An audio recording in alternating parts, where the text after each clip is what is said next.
Today we're cutting apart one of the most iconic shoes in the entire world. We've had tons of comments, DMs, and emails asking to do these shoes because there's so much hype behind them and so many unanswered questions about what's really inside a pair of wooden clogs. So let's cut them in half and find out. Now let's go over the shoe information. So the brand is Clog, the style is the Holland Hollow Aspen Toe Low, the color is wood, they weigh 3 pounds each, they retail for $30, and they're made in Holland. Now let's go over the information that we can gather about these shoes before we cut them in half, starting with the upper. So the upper is actually made out of wood, and it's a full grain wood, and you can tell that it's aspen because of the way that it is. And the really cool thing about this is it's a single piece of wood that wraps all the way around the vamp to the back of the shoe. And that's really nice because you don't have any overlap or any stitching that can cause any potential fail points or any weak points. Next to the lining, so the lining is made out of wood, and that can be good and bad because wood is so porous, it's gonna be really breathable and cool. But if you're planning on wearing these as a winter shoe, you might want to get the straw lined version to give you a little bit of more insulation. Next to the outsole. So the outsole is wood, and the thing I don't like about this is the grain runs parallel to the length of the shoe instead of running perpendicular. And the good thing about that is you have that lateral strength, so you're not going to accidentally break these shoes in half. But the problem is you don't have that perpendicular grip, so if you're going to use these for hiking, they're not going to grip very well, or if you're in ice or snow, they're not going to grip very well. Next, moving to the insole, so we'll take out the shoe trees here. So the insole is made out of wood, and just like cork and leather, wood is eventually going to compress the shape of your foot, giving you a very specific and personal footprint inside of your shoe. And then onto the midsole and some of the things we don't know. So I don't really know what the midsole is made out of. I'm guessing it's wood, but we won't really know until we get it cut in half. And that's why I like these videos, because there's probably some stuff in here that we didn't expect. I'm curious to see if there's a shank in here and what kind of shank it is. Next to the tongue. So this is a fully gusseted wooden tongue. If you're using these for work, you're not gonna have any debris or water or any kind of particles slip in through the tongue and get into your socks unless it's around the heel. Next to the toe. So this is an EU safety certified wood toe. And it's not gonna be quite as protective as a steel toe, but it is gonna give you a lot more protection than a regular pair of sneakers or a soft toe boot.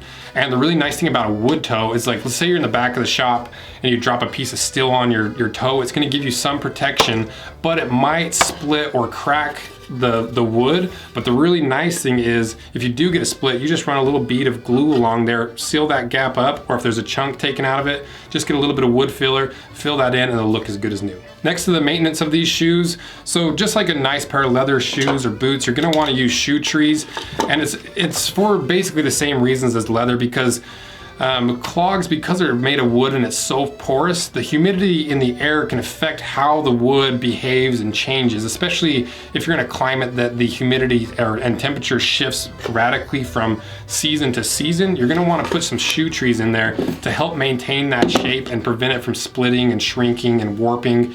Then onto the fit, feel, and look. So these are pretty uncomfortable right off the bat until you get your feet broken into them. I definitely wouldn't recommend buying a brand new pair of these, throwing them on, and going and doing a 12-hour work day. You'll probably regret it. I actually really like the look of these. They have that classic timeless look that's been around for centuries, and it's hard to beat this silhouette that's the classic clog silhouette. And the really nice thing about this is if you end up hating this style of this fisherman hook toe here, a few years from now, all you got to do is put this on your belt sander, round that toe off, and you've got a more modern style clog.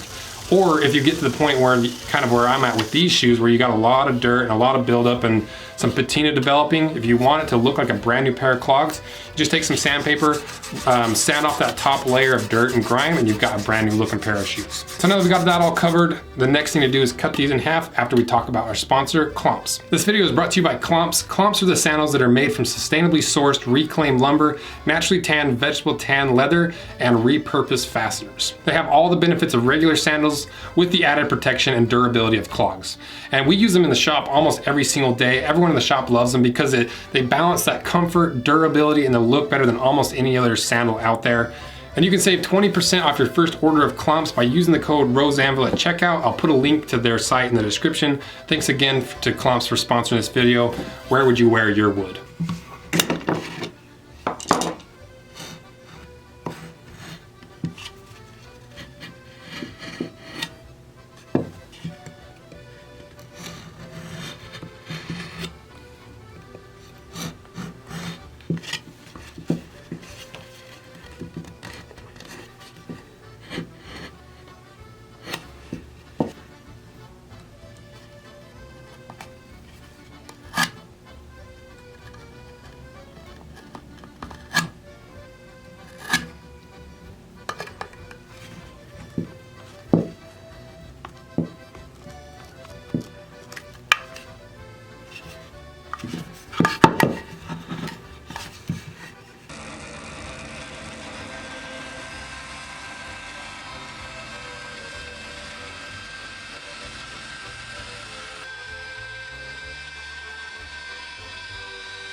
Okay, we got them cut in half, and this was surprisingly hard to get through. I couldn't even get through the upper with my knife, and even the bandsaw struggled a little bit, and that's why it's so smoky in here. But let's see what's inside.